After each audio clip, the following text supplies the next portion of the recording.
श्री स्वामी समर्थ. पशुपतीनाथ व्रत करत असताना काही नियम पाळावे लागतात. ते कोणते आहेत ते जाणून घेऊया. पशुपती व्रत करणाऱ्या व्यक्तीने मंदिरात जाते वेळेस पायात चप्पल घालू नये. पशुपतीनाथ व्रत नवरा बायको जोडीने करत असतील तर मंदिरात जाते वेळेस पूजेची थाळी किंवा ताट दोघांची वेगवेगळी असायला पाहिजे. पशुपती व्रताची पूजा सोमवारी सकाळी आणि संध्याकाळी असते. त्यामुळे पूजेच्या ताटात 2 वेळा पूजा करता येईल तेवढी सामग्री सोबत घ्यावी. लक्षात असू द्या, पूजेचे ताट 2 टाईम तेच वापरावे, सकाळी आणि संध्याकाळी.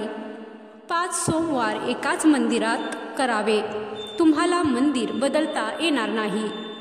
जर तुम्ही भाड्याच्या घरात राहत असाल तर पशुपती व्रत सुरू असताना तुम्ही दुसरीकडे नवीन रूम बदलू शकत नाही किंवा तुम्हाला तसे करून चालणार नाही. पशुपती व्रत करत असताना सकाळी किंवा सायंकाळी जेव्हा तुम्ही पूजा करून घरी येत असतात तेव्हा तुम्ही स्वतःच्या घरी डायरेक्ट यायचं आहे. कोणाच्याही घरी थांबायचं नाही किंवा मध्ये कुठेही बोलत उभा राहायचं नाही. त्याचबरोबर तुम्ही या व्रताच्या दिवशी म्हणजे सोमवारी इतर कोणाच्याही घरी चहा पाणी काहीही घ्यायचं नाही. आपल्या घरामधीलच पाणी तुम्ही प्यायचं आहे किंवा कोणतेही फळ खायचे आहे. पुढचा नियम असा आहे की सायंकाळच्या वेळी ज्यावेळी प्रसाद म्हणून आपण 3 भाग मंदिरात ठेवत असतो तर त्यातील प्रसादाचा एक भाग आपण घरी आणायचा असतो आणि हा प्रसाद आपण घरी बनवताना तो तेवढाच बनवायचा जेवढा आपल्याला मंदिरात अर्पण करायचा आहे आणि आपण खाऊ शकतो. तो घरातील इतर सदस्यांना द्यायचा नाही. त्याचबरोबर तो प्रसाद असल्यामुळे तो पूर्ण घरासाठी बनवू नका. उदाहरणार्थ तुम्ही घरी शिरा बनवलेला आहे तर तो संपूर्ण घरासाठी बनवायचा नाही. तो प्रसाद रूपी थोडाच बनवायचा आहे. तुम्ही म्हणाल की आम्ही प्रसाद बाजूला काढू आणि उरलेला शिरा घरचे खातील, तर तसेही अजिबात करायचं नाही. आणि तिसरा भाग जो आपण घरी आणतो त्यातील प्रसाद तर मुळीच घरच्यांना द्यायचा नाही. तो स्वतः एकट्याने खायचा आहे. आणि हा प्रसाद खात असताना आपला पूर्ण उपवास सोडून झाल्यानंतर तो प्रसाद अजिबात खायचा नाही. तर उपवास सोडण्याची सुरुवात त्या प्रसादानेच करायची आहे. तो प्रसाद संपल्यानंतर तुम्ही इतर जेवण घेऊ शकता. पुढचा नियम, पशुपती व्रत करते वेळेस जर सोमवारी एकादशी आली किंवा एखादा सणवार आला तर तुम्ही पशुपती व्रत सोमवारी करू नये. फक्त त्या दिवशी जर एकादशी असेल तर एकादशी करावी किंवा इतर कोणत्याही सणाचा उपवास असेल किंवा एखादे व्रत असेल तर त्या दिवशीचे व्रत किंवा एकादशी सोमवारची करायची आणि पशुपतीनाथ व्रताचा एक सोमवार पुढे एक जास्तीचा करावा. पशुपती व्रत करते वेळेस जर मासिक पाळी आली तर त्या दिवशी फक्त उपवास करावा. मंदिरात जाऊन पूजा करू नये व एक सोमवार जास्त करावा. पूजा करते वेळेस श्री शिवाय नमस्तुभ्यम किंवा ओम नमः शिवाय नमः शिवाय या मंत्राचा सतत जप करावा. संध्याकाळच्या पूजेला जे 6 कणकेचे दिवे तुम्ही लावणार आहात ते तुपाचे असावेत. त्यातील 5 दिवे तुम्ही जिथे पूजा करणार आहात तिथे ठेवावेत आणि एक दिवा घरी घेऊन यावा आणि तो घरामध्ये प्रवेश करण्याच्या अगोदर उजव्या हाताला चौकटीच्या बाहेर लावावा आणि त्यानंतरच घरामध्ये प्रवेश करावा. ज्यावेळी आपण कणकेचे 6 दिवे मंदिरात घेऊन जातो त्यावेळेस आपण 6 दिवे थाळीमधून शिवपिंडी समोर मांडायचे आहेत आणि प्रत्येक दिवा प्रज्वलित करत असताना आपण मनातील इच्छा व्यक्त करत करत तो दिवा प्रज्वलित करायचा आहे. 5 दिवे प्रज्वलित करून झाल्यानंतर 6वा दिवा तिथून उचलायचा आहे आणि तो आपल्या थाळीत पुन्हा ठेवून द्यायचा आहे. पशुपती व्रत करताना तुमच्या मनात येणारे काही प्रश्न जाणून घेऊया. श्रावण महिन्यात हे व्रत केले तर चालते का? तर पशुपती व्रत हे श्रावण महिन्यामध्ये करता येत नाही. कारण श्रावण महिन्यामध्ये आपल्याला फक्त श्रावण सोमवार करता येतील. त्यामुळे पशुपती व्रत अधिक महिना व श्रावण महिन्यामध्ये करू नये असे सांगितले आहे. पशुपती व्रत करताना नॉनव्हेज पूर्ण बंद करावे का? पशुपती व्रत करत असताना तुम्हाला संपूर्णपणे नॉनव्हेज किंवा मांसाहार बंद करावा लागतो. पशुपती व्रत सुरू केल्यापासून ते उद्यापन होईपर्यंत तुम्हाला मांसाहार करता येणार नाही व आपल्या घरामध्ये सुद्धा मांसाहार बनवता येणार नाही. जसे आपण श्रावण महिन्यामध्ये संपूर्ण महिना आपल्या घरामध्ये नॉनव्हेज बनवत नाही, तसेच आपल्याला पशुपती व्रत सुरू केल्यानंतर उद्यापन होईपर्यंत मांसाहार खाणे व घरामध्ये बनवण्यास टाळावे. पूजा करताना कोणत्या दिशेने चेहरा करून बसावे? पशुपती व्रत करत असताना किंवा महादेवाच्या मंदिरात आपण रोज पूजा करत असाल तर त्या वेळेससुद्धा आपण शिवलिंगावर जे जल अर्पण करत असतो त्यावेळी आपला चेहरा हा उत्तरेकडे असायला हवा. म्हणजेच आपल्याला त्या शिवलिंगाच्या दक्षिण बाजूला बसावे लागेल.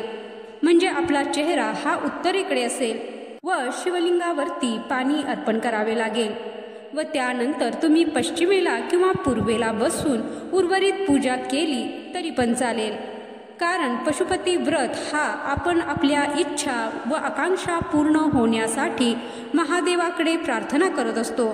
त्यामुळे पूजा तुम्ही कुठल्याही दिशेला बसून करू शकता, परंतु जल अर्पण करताना दक्षिणेकडे बसून आपले मुख उत्तरेकडे असणे गरजेचे आहे.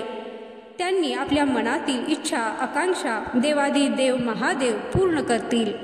परंतु प्रत्येक मंदिरामध्ये खूप गर्दी आपल्याला पाहायला मिळत आहे. त्यामुळे जर जागा मिळाली तर दक्षिणेला बसून पाणी अर्पण करावे. जर जागा मिळाली नाही तर जिथे जागा मिळेल तिथे बसून तुम्ही पूजा करून घ्यावी. घरात असलेल्या शिवलिंगाची पूजा केली तर चालते का? पशुपती व्रत करते वेळेस आपल्याला घरातील शिवलिंगाची पूजा करून हे व्रत करता येणार नाही. कारण मंदिरातील शिवलिंग हे स्थापित केलेला असतो. तो एका जागेवरून दुसऱ्या जागेवरही हलवता येत नाही. त्यामुळे पुराणांमध्ये असे सांगितले आहे की मंदिरांमध्ये देवादिदेव महादेव यांचा वास असतो आणि आपल्या घरातील देवघर एका जागेवरून दुसऱ्या जागेवर हलवले जाते. तर आपल्याला घरातील महादेवाची पिंड म्हणजे शिवलिंग एका जागेवरून दुसऱ्या जागेवर हलवले जाऊ शकते. त्याचबरोबर दररोजची पूजा करताना आपण शिवलिंगाला उचलून घेत असतो, त्याला स्वच्छ करून पुन्हा देवघरामध्ये ठेवत असतो. त्यामुळे तुम्ही दररोजची पूजा नेहमीप्रमाणे करू शकता. पण पशुपतीनाथ व्रताची पूजा ही मंदिरात जाऊनच करावी लागेल. पशुपती व्रत करत असताना किती बेलपत्र वाहावे लागतात? तर पशुपती व्रत करताना जर तुमच्याकडे बेलपत्र उपलब्ध असतील तर 108 बेलपत्र अर्पण करावीत. पण जर नसतील तर आपल्याकडे जेवढी बेलपत्र उपलब्ध असतील, एक असेल तरी सुद्धा तुम्ही ते मनोभावे अर्पण करू शकता. पण लक्षात असू द्या की सकाळच्या पूजेला जेवढी बेलपत्र तुम्ही अर्पण केली आहेत तेवढीच तुम्हाला संध्याकाळच्या पूजेला पण अर्पण करावी लागतील. घरी आणलेल्या दिव्यांचे काय करावे? घरी आणलेला दिवा आपण ज्यावेळी मंदिरातून घेऊन येणार आहोत त्यावेळी तो मुख्य दरवाजाच्या उजव्या बाजूस प्रज्वलित करावा लागतो. तो दिवा शांत झाल्यानंतर त्या दिव्याला त्यातील वात काढून गाईला खाण्यासाठी देऊ शकता किंवा झाडाखाली मातीच्या कुंडीत दाबून देऊ शकता किंवा तो दिवा तुम्ही पाण्यामध्ये सोडू शकता. आरती करताना 5 दिवे उचलून ते ताटात ठेवून आरती करावी का? मंदिरात घेऊन गेलेले 5 दिवे हे आपल्याला शिवलिंगाच्या समोर एका पेपरवरती ठेवून प्रज्वलित करावे लागतील. ते 5 दिवे उचलून ताटात ठेवून कधीही पूजा करू नये. पूजेच्या ताटामध्ये जी आरती आपण घेऊन गेलो आहोत त्या आरतीनेच आरती करावी आणि जो 6वा दिवा आहे तो प्रज्वलित न करता तिथे 5 दिव्यांबरोबर मांडून ठेवावा आणि नंतर तो उचलून ताटामध्ये घेऊन घरी घेऊन यावे. नैवेद्यामध्ये मीठ असेल तर चालते का?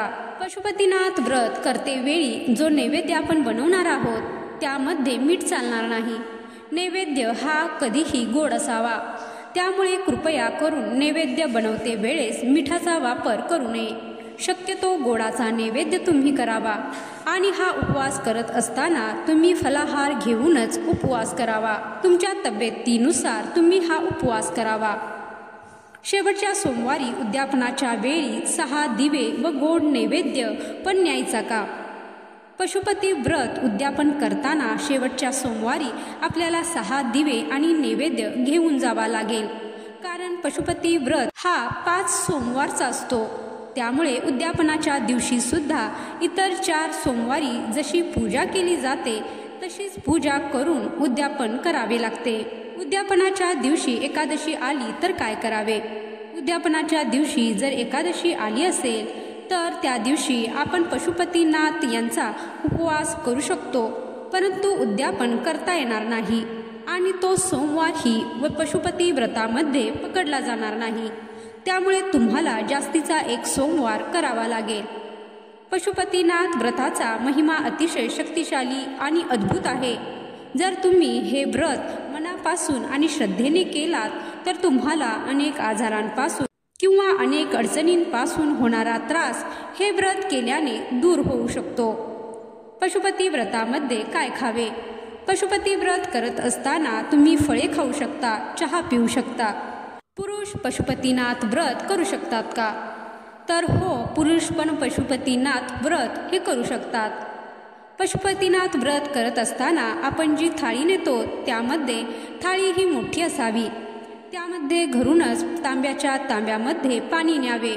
तसेच तुम्ही शिवलिंगाला अभिषेक घालण्यासाठी एका भांड्यामध्ये एकत्र करून पंचामृत सुद्धा करून घ्यावे किंवा मग सेपरेट दूध, खडीसाखर व दही, मध हे घ्यावे लागेल। त्याचबरोबर अबीर, गुलाल, भस्म, पांढरी फुले, पिवळे चंदन, लाल चंदन, आग पेटी, कणकेचे दिवे, बेलाची पाने, अक्षता म्हणजे शिवलिंगाला फक्त पांढरे अखंड तांदूळ वाहायचे, पांढरे कापसाचे वस्त्र, एखादे फळ इत्यादी गोष्टी न्याव्यात। पशुपतीनाथ व्रताचे उद्यापन करतेवेळी सायंकाळच्या पूजेमध्ये तुम्हाला 108 बेलपत्र वाहणे गरजेचे असते। जर तुम्हाला 108 बेलपत्र मिळाली नाहीत तर 1 बेलपत्र आणि बेलपत्राच्या ऐवजी 108 तांदूळ किंवा 108 गहू यापैकी कोणतीही एक वस्तू तुम्ही 108 विषुवपिंडीवर वाहायची असते। म्हणजे तुम्ही एकतर 108 बेलपत्र वाहा किंवा 108 तांदळाचे दाणे वाहा किंवा 108 गव्हाचे दाणे वाहा आणि या वस्तू वाहत असताना एक एक करून वाहायचे आणि हे वाहत असताना तुम्हाला एक एक दाणा सेपरेट वाहावा लागेल किंवा एक एक बेलपत्र सेपरेट वाहायचे आणि ते वाहत असताना ओम नमः शिवाय या मंत्राचा जप तुम्ही करायचा आहे। या 3ही वस्तू एकदम वाहायच्या नाहीत किंवा 2 वस्तूही वाहायच्या नाहीत। उद्यापनाच्या दिवशी फक्त यापैकी एकच वस्तू 108 वेळा तुम्ही शिवपिंडीवर वाहू शकता। तर आजचा हा माहितीपूर्ण व्हिडिओ तुम्हाला आवडला असेल तर व्हिडिओला लाईक करा, शेअर करा आणि तुम्हाला अजून काही प्रश्न असतील तर कमेंट बॉक्समध्ये नक्की विचारा। त्याचबरोबर कमेंट बॉक्समध्ये हर हर महादेव लिहायला विसरू नका। जय श्री स्वामी समर्थ। हर हर महादेव।